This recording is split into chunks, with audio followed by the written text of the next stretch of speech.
I'm here in Bangkok, Thailand. 4 synagogues total in Bangkok. This building is here to do good action for other people. Thailand Jewish community is growing and people are moving here. This is more of the travelers. Any Jewish person who comes here can leave their bag. It's part of Jews looking out for other Jews. A modern looking, beautiful mikveh. Coming here, there is a comfortable place. Also, if you're with kids, you have here. So all of this is open to Jewish travelers traveling around the world. The Jewish library, area for female worshippers, and downstairs is the area for male worshippers. This is like a banquet hall. So you've got this massive open area here on the rooftop with a beautiful view. The big challenge is to be able to cater the growing Jewish community and be able to give everyone what he needs. Overall, guys, this is a phenomenal feast. This is one of the best. He is the rabbi here of the synagogue. All these Torahs were donated by people from the congregation. So here you have the 12 tribes of Israel. That's a tour of this humble synagogue.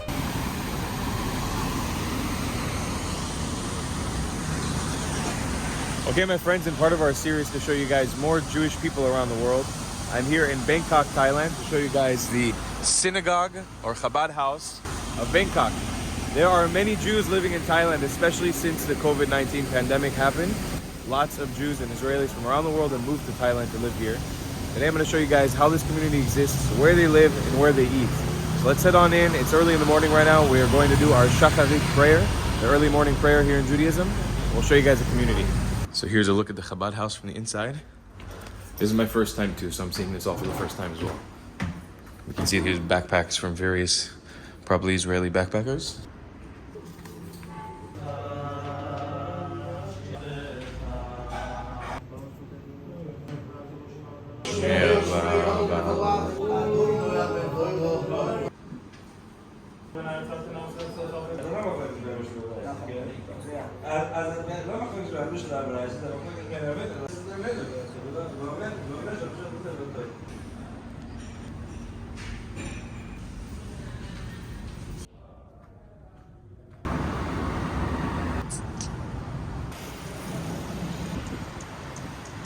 Okay guys, so I'm joined by a representative of Chabad here. His name is Shmuli. Hello, how are you? He's a shaliach from Israel.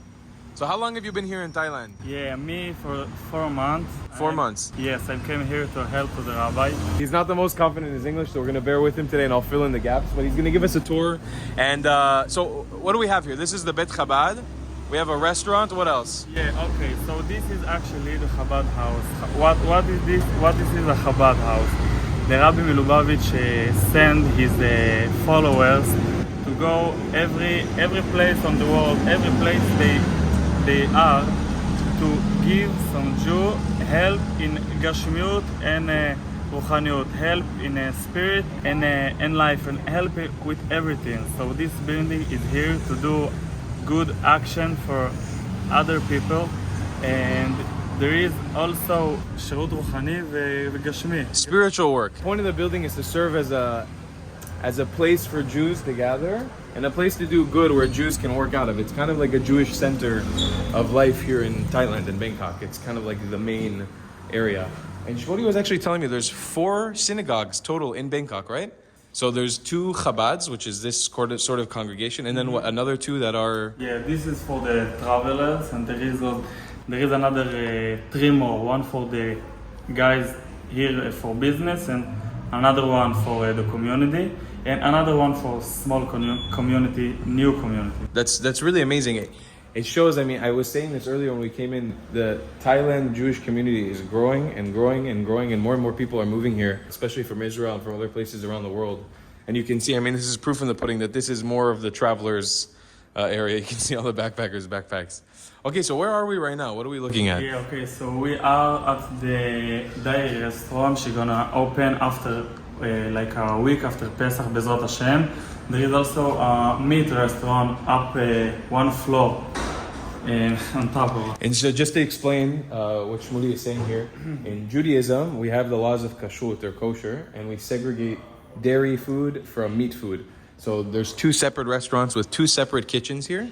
One for dairy food, which is downstairs, but we're approaching the holiday of Passover and now Pesach, so everything is closed for cleaning, for cleansing. And then upstairs they have the meat restaurant, which I'll show you guys, which is really amazing, which will serve food that has to do with meats and things like that. So this is the kitchen, huh? Yes. The new kitchen gonna be open soon. Now I will show you the mikveh tahara. And just so you guys know, this whole kitchen, nothing with meat can enter this kitchen. Everything here is segregated only for dairy products. You see, they have a pizza oven. It's all products. Even the utensils that are going to be used here is only for dairy. Yeah, this is the important thing the Jewish do. It's one of the things that you do to sort of absolve yourself of bad deeds and become pure, you know. So Shmuley was saying that it's such a beautiful thing that you can promote this to women to come and do.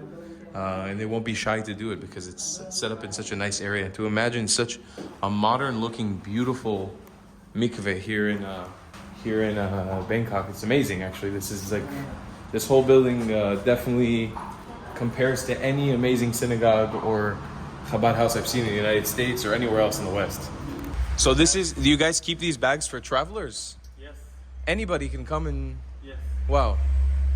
That's amazing. So any Jewish person who comes here can leave their bag? Yeah, this is a big help for young travelers and everyone who stay a lot of time in Thailand. I'll tell you guys, as a Jew who travels the world, yeah, and I come to Chabad houses frequently. Before even coming to the Chabad in Bangkok, before I knew anybody here, before I met Shmuley or the rabbi, I knew in the back of my head that I want to go to Myanmar, to Burma, and it's kind of a dangerous situation going there right now, and I don't want to bring all of my things with me. And so I knew in the back of my head, if there was a Chabad house in Bangkok, I would be able to ask them, hey guys, can you watch my bag for a few days while I go to Burma? And they would say yes, because it's part of Jews looking out for other Jews. It's kind of an amazing thing. Like, we've got each other's backs. And so a Chabad house serves that purpose as well, to help Jewish travelers around the world. We're moving from the dairy restaurant to the meat restaurant now. Also, Simcha's here. Yeah. Yo. So we're just exiting the kitchen right now. This is the meat kitchen. And we're heading into the restaurant. Okay, so Shmuley, we're now in the meat restaurant, yeah? Yes. So for me, this is by far the most amazing Chabad restaurant I've ever seen in the world, ever. You have a really amazing menu here, no? Yeah, good menu here. This is because this is a kosher and only kosher for Jewish. So people pretty excited to come in here and eat finally meat, because they're not eating meat in other places. So this is our big menu. There is a lot good food, Israeli food, and if you're Jewish, you always invited. And it's not, Shmuley is being humble, but it's not only Israeli food. They have their hummuses and they have malawach and falafel and shawarma and schnitzel, but besides that, they have an entire menu of Thai food that's all kosher. And these prices are ridiculously affordable for travelers coming to Thailand. It's actually really amazing. So when you come here, you've got an incredible menu. And how does it work here with the meat? You guys do shchita here? Yeah, there is a chicken slide here, and the meat coming from New York. From New York. Yes. Can you explain to me, Shmuley, a little bit about the shchita with the chickens? How does that work? Every few months come in here 3 shochatim, and they come in and they slay some chickens for the... So shochatim, I should explain, are slaughterers, or like they're kosher slaughterers. They come and they slaughter a bunch of chickens in the kosher way. That way it can be sold and eaten by Jewish people in Thailand. Yeah, okay, so this is some kosher products from Israel to make the travelers feel home a little bit. So you've got everything here. I'm definitely today going to be leaving with this. This is one of my favorite things in the world. This is Israeli grape juice. I don't think I've ever had better grape juice in my life. But they have everything. This is basically a little Israeli grocery store.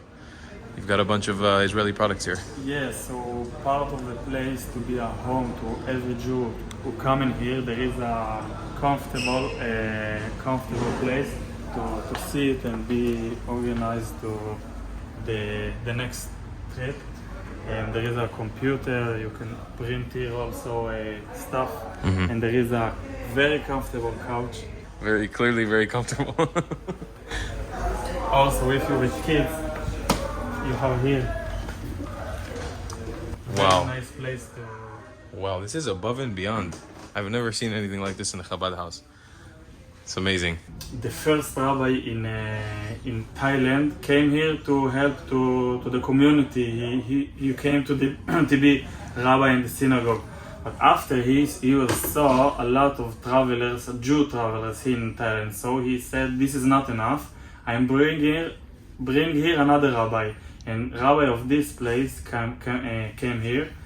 And that's Nehemiah? Yes, and he here for 30 years. Now, 30? Yes. 30? Yeah. Wow. In some Chabad houses, some small building in the beginning in the hotel. This building he knew from the last year. He built special to use the Chabad house. So everyone here is very specific from the travelers. Yeah, you've got all of this is open to Jewish travelers traveling around the world. You have a big selection of books here. Whatever you need. Okay, now we're heading up from floor number 2 to probably the most significant area in the synagogue, or in the Bet Chabad, which is the synagogue. Yeah, so this is a beautiful synagogue. In a normal Shabbos, there is here 50 people, 60 people, sometimes 80 people. Every Shabbat? Every single Shabbat? Yes. Wow, amazing. Can we see the Sefer Torah here? So you've got 4 beautiful Torahs here. The Jewish library. And this is the Sidurim for the prayer. Sidurim is what we use today in the morning during the Shacharit prayer. Yeah, you have here a bunch of different kind of books. They're scholarly Jewish books. This is like basically explaining the Old Testament book by book. This is Bereshit, so Genesis in English. And Jews will come here after their morning prayer and study. They'll sit down here, have conversations, do a chavruta, like just talk about Torah and Jewish scholarship. And so that happens even here, all the way in Thailand. This is the female section. Jewish people, we segregate by the sexes when we pray. And so this is the area for female worshippers, and downstairs is the area for male worshippers. The rabbi lives here. Amazing. This is like a banquet hall, like a massive hall. Yeah. In the busy times, 500 people. That's amazing. This is literally bigger than our banquet hall in Miami, where I'm from. This is bigger than the one that we have in my Chabad. Like way bigger. You could fit in tons of people here. Yeah. And then you guys have another kitchen back there. Yes, small kitchen to be organized to the Shabbos meal. Okay, amazing. So this is 5th floor. And here the candles on Friday. For Shabbat. For Shabbat, yes. Cool. So people will gather here and light the candles. Yeah, the women's. I see pictures of him everywhere. Who is this? Yes, this is actually the Rabbi Milubavitch. He was a huge rabbi, Jewish, and he started this whole thing. He was look at every Jewish every Jewish person like a brother, like a son. We all connected. So he sent his followers to every place on the world to be good and connect each other. And to connect with other Jews. Yes. And his name is the Rebbe, right? Everyone calls him the Rebbe. He was born in Russia, and then he moved to Brooklyn when he was younger, and lived out his whole life pretty much in Brooklyn. And he's one of the most influential Jewish people in the history of the world. Ukraine? I was correct. He was born in Ukraine. So wow, we got this. What is this? What's up here? This is the beautiful roof, but today he a little bit busy because we close into Pesach, and in Pesach we have 1,000 people here. So 1,000 people? 1,000 people. What? So down on the 5th floor we have people, and this is we getting ready to the meal. Also we cover this. That's a lot of Jews. 1,000 Jews in Thailand, in Bangkok. Yeah. And only one of the synagogues. The other synagogues are also full. Yes. So you've got this massive open area here on the rooftop with a beautiful view and a little seating area. Beautiful synagogue. Okay, so this is the Rav Nehemiah. He has been living in Thailand for 30 years. 28 years. 28 years. That's amazing. That's incredible. Tell me a little bit about the history of the Jewish community here in Bangkok. 30 years ago, Lubavitcher Rebbe sent Rabbi Kantor to be the rabbi for the community, very small community at the time. He came here to serve as the rabbi. After a while he was here, he realized that there are many Israel travelers, about 30,000 at the time. Just to compare now, it's about 300,000 a year. So he decided to open a center for the travelers. That was actually the first Chabad house for backpackers, for travelers, for tourists. Yeah, he started that and he brought us down to run it, to manage it. So you came with the original shlichut from the Rebbe?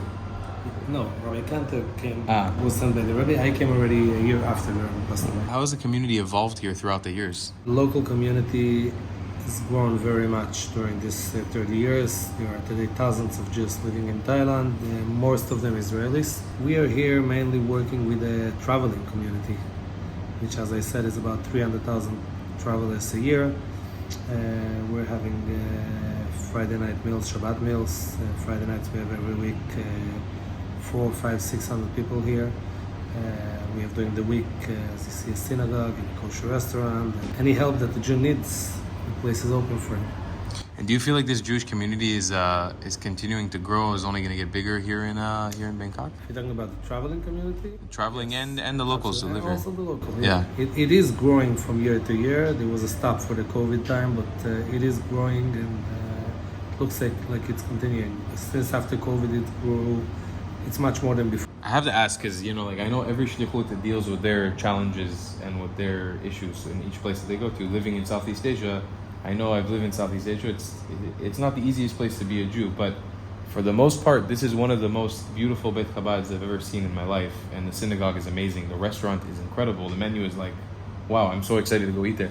Are there any challenges for you guys who live out here now? I think it's never hard to be a Jew. To be a Jew is a privilege, it's an honor, and it's not hard. It's just a question of the point of view. How do you look on life? And if you see life uplight that you get from keeping Judaism, so it's not a problem, and on the contrary, it gives you a lot. Yes, there are challenges, and with the years it becomes less, because in the beginning we didn't have too much meat or milk, but today we have everything here. Baruch Hashem, we are importing from Israel all the products, including chocolates and bamba, so really nothing missing here. The big challenge is to be able to cater the growing Jewish community and be able to give everyone what he needs. So this is a challenge, and we're trying to stand by it. Baruch Hashem, it's a beautiful challenge to have, huh? The fact that the number keeps growing, that's the challenge nowadays. Well, thank you, Rabbi, so much for sitting down with us to explain this. Appreciate it. Okay, so I'm sitting here in the restaurant with Moshe and Simcha, and we're gonna do a little food review here in Beit Chabad in Bangkok. And I'm more interested to see how these Jews do kosher Thai food. Because we've grown up, we've eaten some kosher Thai food in the past. Like in Miami, we've had kosher Thai food. It's nothing like the Thai food here. Yeah, so let's see if the Thai food here, everybody in the kitchen is Thai. So maybe we'll get some pad Thai for sure. We got to try the pad Thai. And look at these prices. This is like $1.10 for kosher food. This is $2, sorry. No, less than $2. Yeah. It's $1.8. I've never seen kosher food for $1. And the angel herself is here. Oh my God, I'm so excited for this. It's been like 8 months since I've had this. I'm so excited. Let me, it's my crack. You want? Oh, it's so good. Simcha's taking a bite of the hummus. Alright, let's get it. Let's see how it is, Bubba. I miss hummus. Is it good? It's actually really good. Fantastic. It's definitely made in here. Oh my God. It's not imported. I was not expecting it to be so good. Wow. But I guess with such an extravagant Beit Chabad, the hummus has got to be great. Wow, this restaurant is great. It's insane. This is the coolest Beit Chabad I've ever been to in my life. Okay, I'm going to try the kosher pad Thai here at the synagogue. Here at the Beit Chabad in Thailand. Kosher pad Thai. Let's see how it is. Fantastic. Look, I'd be lying if it was as good as the ones on the street here, because the ones on the street here are phenomenal. But it's great. It's really, really yummy. I've been eating pad Thai every day since we got to Thailand. I can't stop eating it. It's so good. Okay, so we got some Thai papaya salad now. This is going to be the first time in Thailand I'm having this. I've had this many times outside of Thailand. It's got some cherry tomatoes, some green papaya, carrots, and a lot of juice. It's fantastic. I'm excited for this. Really good. Oh wow. I've never had this with cherry tomatoes in it. It's so yummy. And Moshe made a point the other day. Yeah, it's good. So much peanuts in Thai cooking, and the peanuts are so yummy. It's so good. How do you feel about the food? I haven't tasted it yet. I love it. Yeah, it's good. You should have left the camera. How do you think about the food? Very good. Ladies and gentlemen, we've got a plate of pargit. It's a baby chicken. Oh, And Israeli correct you on this one? Israeli style French fries. No, Colgate is not baby chicken. What is it, Simcha? Enlighten us. So, I don't know how to say it in English. You have the triangle, yeah? The upper part of The thigh. the thigh. It's just the thigh. But for some reason, it's called in America baby chicken. Yeah. They call So it that's baby just the name chicken, of the dish. But it's not a baby chicken. That's just the name of the dish, ladies and gentlemen. Simcha is correct, but that's just the name of the dish, ladies and gentlemen. So thank you for the insight, Simcha. We appreciate you. Cheers, huh? These fries are straight out of an Israeli mom's kitchen. Let's taste them. Phenomenal. And you know what time it is? A little bit of catch, a little bit of ghee. Long time no meat.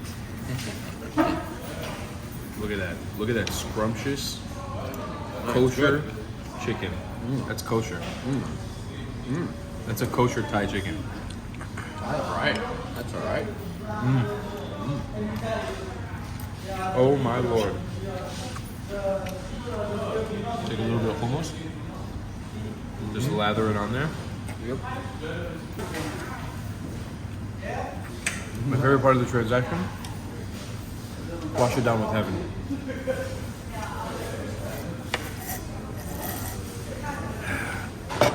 Sometimes it pays to be a Jew.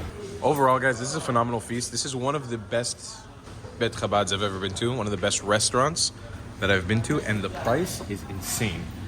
For kosher food is actually crazy. It's crazy how affordable it is. So, highly recommend coming here.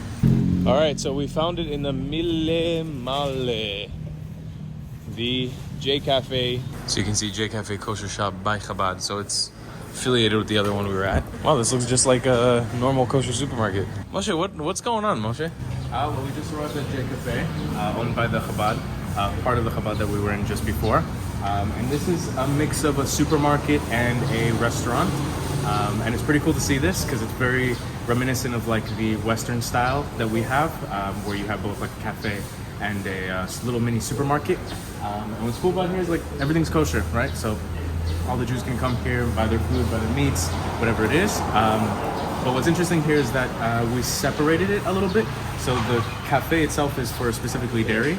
And in Jewish tradition, we have a separation between meat and milk. So they can't be mixed together. So if you have one restaurant, it has to be only milk or only meat. Can't be one or the other. Can't be combined. It has to be either one or the other. And yeah, it's really cool. They have some awesome foods, some traditional stuff that I saw in there, some bagels with like cheese and some sauce on it, kind of like a bagel pizza, sort of. And yeah, it's really, really cool. Yeah, it's really amazing. They have all the Israeli products, like all the dairy products, the cheeses, the ketchups, the sauces, even the frozen schnitzels that we grew up eating. And then obviously the restaurant as well. But super cool. This is like a really, really nice supermarket. It's actually more of a supermarket than the one in the actual Chabad house. So I'm going to show you guys another aspect of amazing Jewish life here in Thailand. We've come to the second synagogue, which is the smaller, more communal synagogue.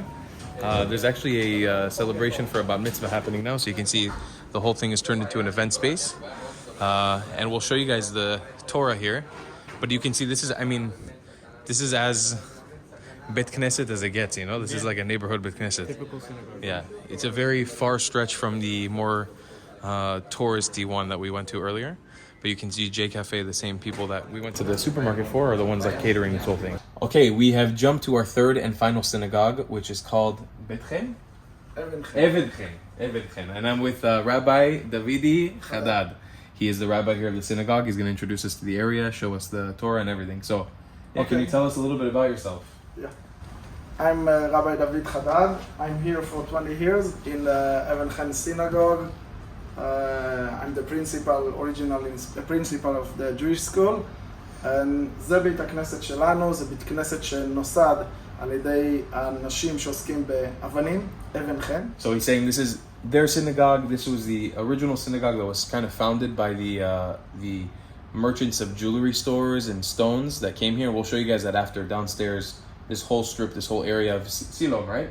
Okay. Silom is full of rock shops and gemstone shops. המיוחד בבית הכנסת הזה שבכל שבת יש לנו שולחן שבת ותפילה עם קהל מתחלף. כל שבת אנשי עסקים מכל העולם מגיעים לכאן. So he's saying that every Shabbat, the congregation changes completely. It's people from all over the world. They change every week by week. It changes. וכן, זה המקום שלנו, יש פה גם כן את הספרי תורה, אפשר לראות. This is always so much fun in the synagogues, is seeing the Torah. Is there anything special specifically about these Torahs? They came from somewhere specific, or? זה ספרי תורה שאנשים של הקהילה שגרו פה תרמו. תרם את זה הבן של הבן אדם שייסד את המקום. Wow.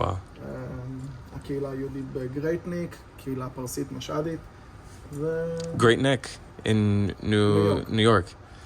Yeah, so all these Torahs were donated by people from the congregation. This one's from people in New York, who's also a Persian community. Jewish Persian community, which were the kind of the original founders of this area as זה well. יהודי שהיה מנהל, היה גזבר של בית הכנסת במשך שנים. הוא השאיר פה ספר תורה, תרם ספר תורה והשאיר אותו. Amazing. זה ספר תורה קצת יותר עתיק.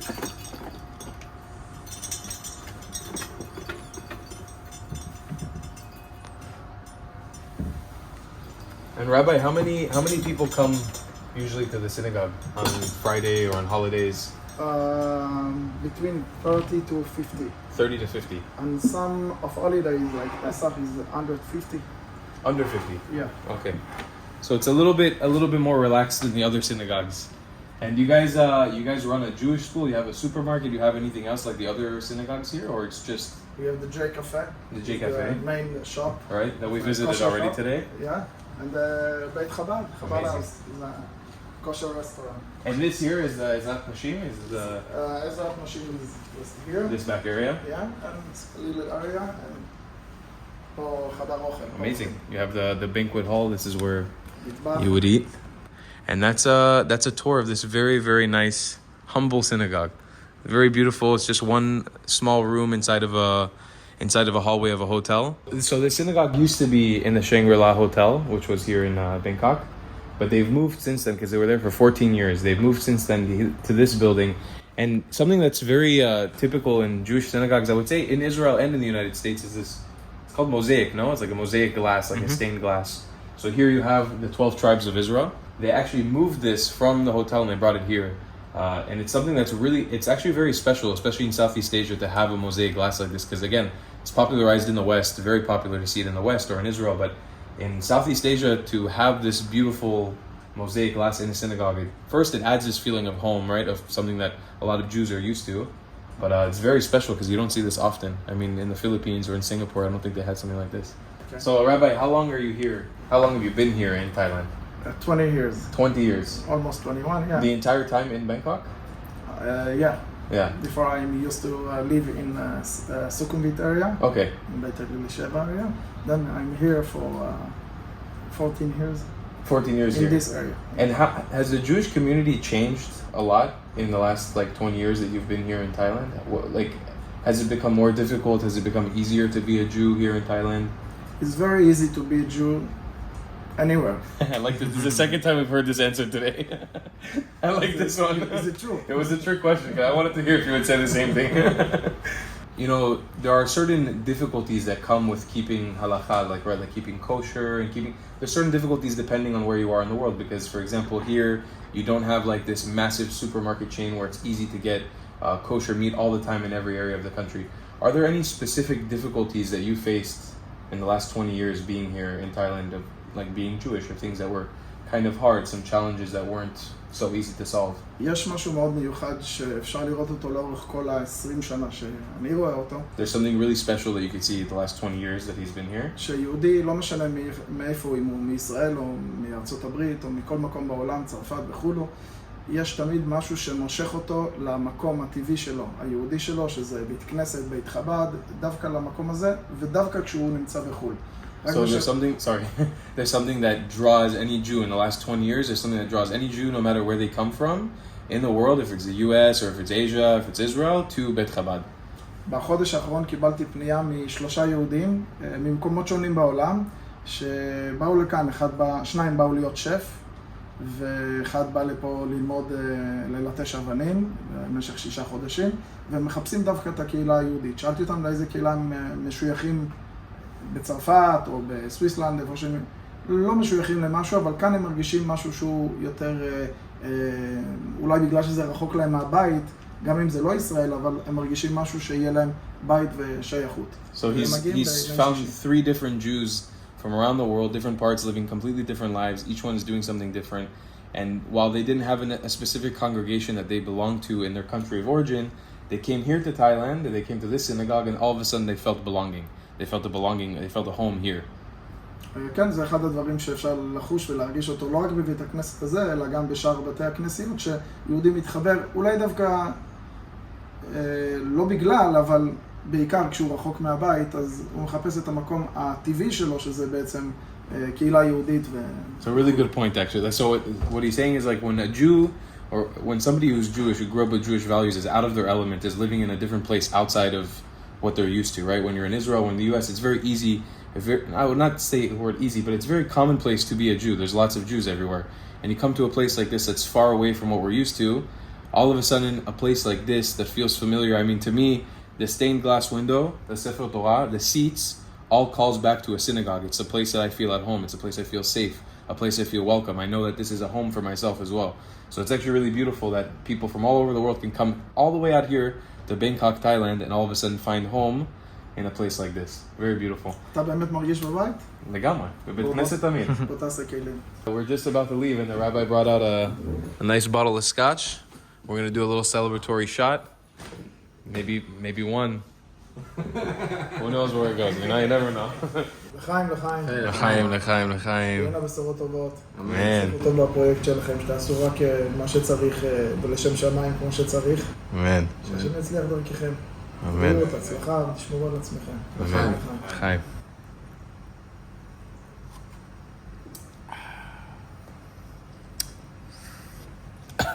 Very nice. Very nice, I like. Everyone, I hope you guys enjoyed this video. We're going to continue a series on the Jews around the world. We'll be visiting every single Jewish community we possibly can, especially here in Southeast Asia. So I hope you guys keep subscribed, and we'll see you in the next one. I love you long time. Goodbye, Klats.